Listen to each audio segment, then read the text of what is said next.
kembali lagi di channel Wonder Sally. Kalau kamu baru gabung, jangan lupa subscribe ya.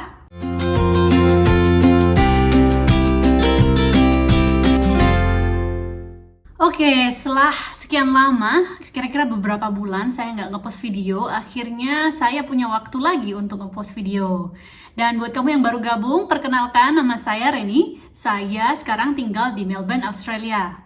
Di video kali ini, saya mau berbagi pengalaman tentang gimana sih cara apply student visa, syaratnya apa aja, dan berapa biayanya. Nah, kalau kamu mau tahu detail informasi tersebut, tonton video ini sampai habis ya. Oke, by the way, saya sharing informasi tentang apply student visa ini dengan format question and answer ya, biar gampang. Ada beberapa teman saya tanya, sekolah apa sih di Australia dan berapa biayanya? Nah, saya ambil jurusan Commercial Cookery, itu Cert 3 dan Cert 4, lalu lanjut ke Diploma of Hospitality Management sampai dengan Advanced Diploma Hospitality Management. Nah, itu totalnya 2,5 tahun. Nah, biaya yang saya habiskan selama 2,5 tahun itu sekitar 180 juta rupiah atau sekitar 18.000 Australian dollar. Nanti detailnya saya bahas lagi di pertanyaan berikutnya ya. Lalu kenapa sih memilih jurusan Commercial Cookery? Nah, ada beberapa alasan kenapa saya memilih jurusan Commercial Cookery sampai Advanced Diploma Hospitality of Management. Salah satunya adalah long term goal saya adalah apply PR melalui jalur skill occupation atau pekerjaan. Nah, chef adalah salah satu pekerjaan yang terdaftar di skill occupation list yang memungkinkan untuk apply PR. Dan syaratnya itu harus sekolah minimal 2 tahun akademis dan memiliki kualifikasi. Terus waktu saya masih memegang work and holiday visa, semua pekerjaan saya itu kerja di dapur memasak. Jadi saya udah punya pengalaman di commercial kitchens. Terus menurut saya sekolahnya itu paling gampang dibandingkan dengan jurusan-jurusan lain. Jadi menurut saya kalau saya harus sekolah dan bekerja, mungkin lebih baik saya memilih sekolah yang gampang. Jadi saya pilih Commercial Cookery. Terus perbandingan harga dengan jurusan-jurusan lain, Commercial Cookery itu yang paling murah dibandingin dengan jurusan-jurusan yang pernah saya bandingin. Terus ada jurusan apa aja yang bisa diambil di Australia dengan student visa? Ada banyak banget jurusan yang kamu bisa ambil. Tergantung dengan tujuan kamu sekolah di sini. Misal seperti saya ya, kalau kamu tujuannya untuk apply PR ke depannya, jadi kamu harus cek pekerjaan apa yang kira-kira kamu mau gunakan untuk apply PR jalur occupation. Nah, dari pekerjaan itu kamu bisa memilih jurusan yang sesuai dengan pekerjaan tersebut. Nah, contoh misalnya IT itu terdaftar di skill occupation list. Jadi kalau misalnya kamu sudah memiliki pengalaman sebagai IT waktu di Indonesia atau pernah kuliah IT, mungkin kamu bisa pilih jurusan IT. Terus accountant juga terdaftar. Jadi misalnya kamu punya pengalaman bekerja sebagai accounting juga, pernah kuliah accounting, kamu juga bisa pilih jurusan tersebut.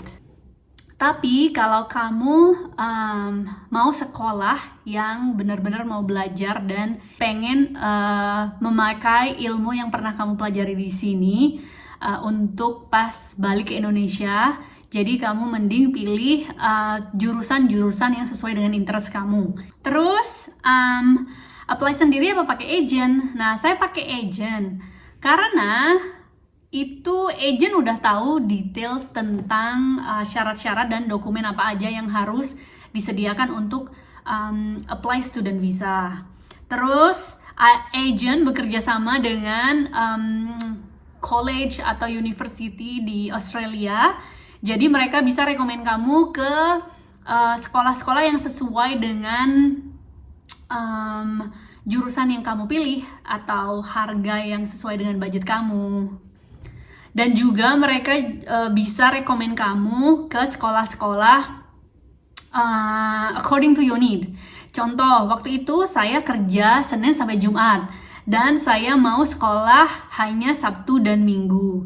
Jadi saya tanya sama agent, ada nggak sekolah yang cuman ke sekolahnya Sabtu dan Minggu, dan mereka kasih saya option sekolah-sekolah yang ada kelas Sabtu dan Minggu dan sesuai dengan harga yang mampu saya bayar.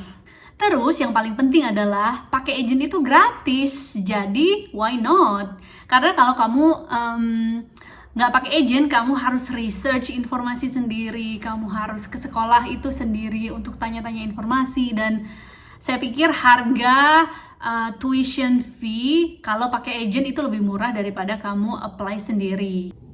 Anyway, kalau kamu mau kontak agent saya, kamu bisa DM saya di account Instagram @wondersally. Nanti saya kasih kontak agent saya, dan kebetulan agent saya itu teman baik saya, jadi benar-benar bisa dipercaya. Kamu bisa pakai dia atau kamu bisa pakai yang lain just untuk comparison harga atau cari-cari info.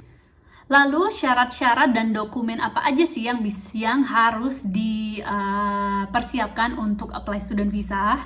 Oke, saya udah catat detail sini ya. Ada listnya. Satu adalah COE atau Confirmation of Enrollment. Jadi setelah kamu memutuskan sekolah mana yang kamu mau enroll, nanti agent akan membantu kamu mendapatkan COE dari sekolah tersebut. Kemudian ijazah dan transkrip nilai dari pendidikan terakhir itu fotokopi dan dilegalisir. Terus formulir pengajuan visa, nanti agent bisa kasih kamu formulir ini. Terus fotokopi identitas itu paspor dan KTP. Kemudian bukti kemampuan belajar bahasa Inggris yang masih berlaku itu IELTS.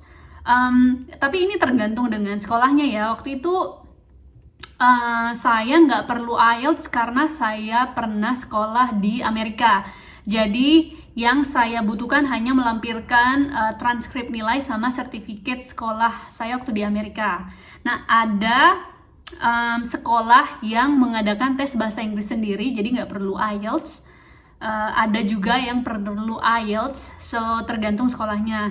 Cuman kalau misalnya kamu apply student visa dari Indonesia, sepertinya IELTS itu diperlukan. Kemudian bukti keuangan yang cukup berupa bank statement itu nilainya sesuai dengan biaya tuition dan biaya berapa lama kamu akan belajar di Australia. Nah, contohnya waktu itu saya kan enroll 2,5 tahun. Jadi saya harus menunjukkan statement senilai sekitar 27 ribuan atau 270 jutaan. Nah, bank statement ini meyakinkan pemerintah Australia bahwa kamu bisa membayar tuition fee dan biaya kehidupan selama kamu sekolah di sini. Terus health insurance ini juga agent bisa bantu kamu cariin.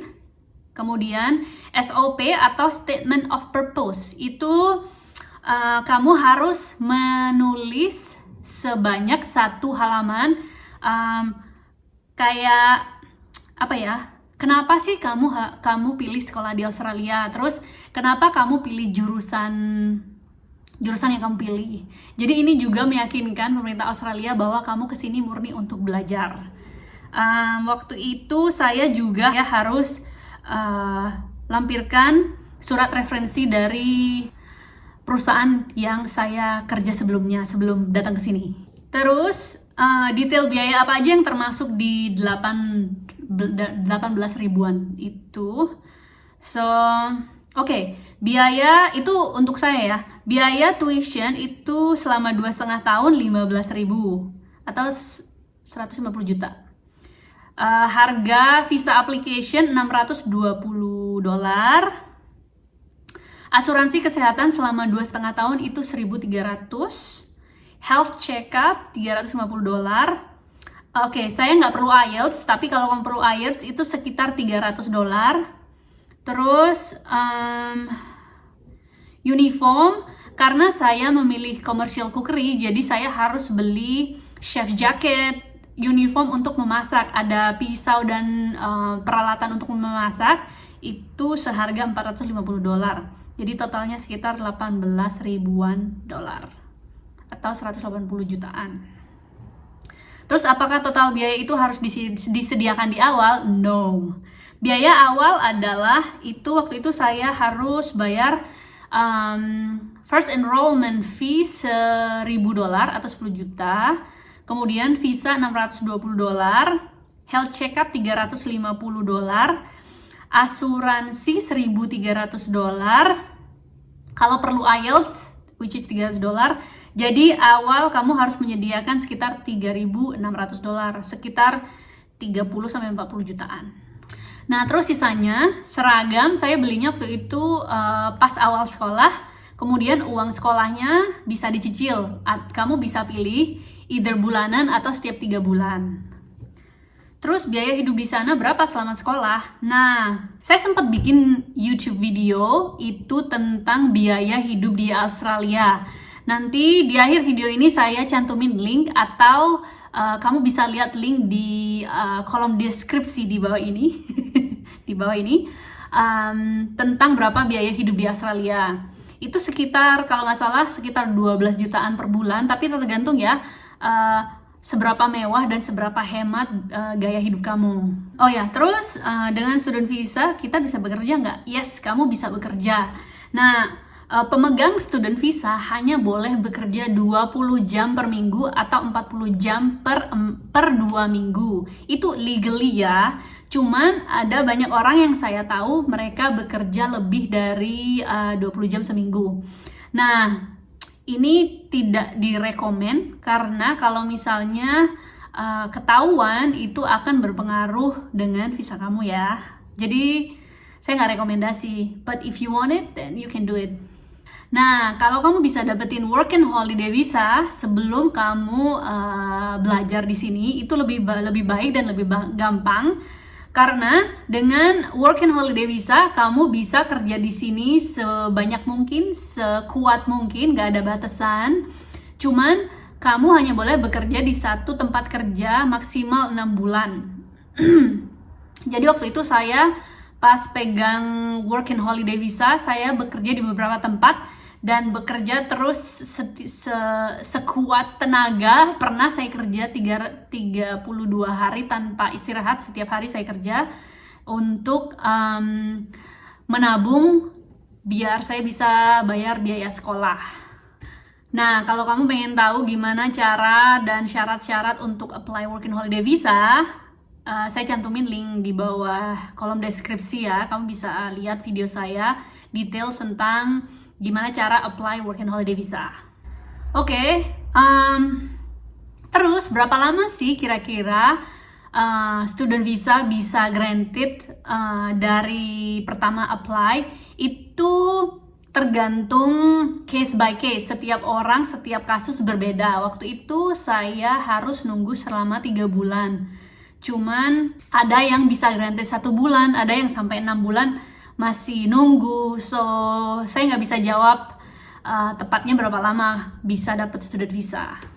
Nah, oke, sepertinya semua informasi tentang student visa application udah saya mention sebelumnya.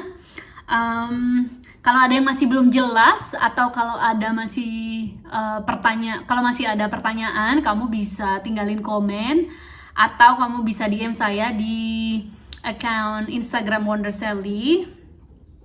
Terus kalau juga kamu mau tanya-tanya tentang syarat work and holiday visa juga, kamu bisa DM saya.